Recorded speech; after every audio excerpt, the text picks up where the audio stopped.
AITA for revealing the rental costs of my van after the trip was made. I was recently asked to help out since my friends could not go on a trip they needed to make because the car they meant to take was not good for use at the time, and I own a travel van. I also got invited to join on said trip to drive since it was a really long trip and a short time to make it, and it was questionable if one of them could even drive due to a health problem that arose near departure. The trip was to another country to take something there and another thing home from there. Most of the time I was more or less treated like staff and as someone not very welcome in their circle. During the trip one of them started to ask whose turn it is to pay for gas this time, and I was pointed out as the one. Also they spoke of evening out the costs afterwards, clearly implying I was to pay an equal amount of everything.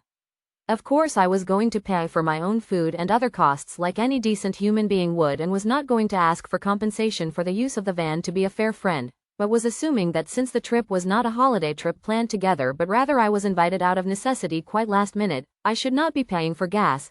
At least not an equal amount, which would make me the one paying the highest price for the entire trip since the van was mine and I pay for the keeping of it.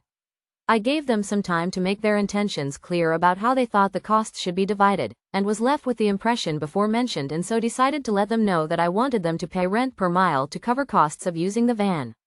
The price I set was the same I use with any other friend who would take a trip with the van without me, and very fair at that. So this led to me being called a criminal for not letting them know beforehand they'd need to pay rent. Am I really the a-hole here?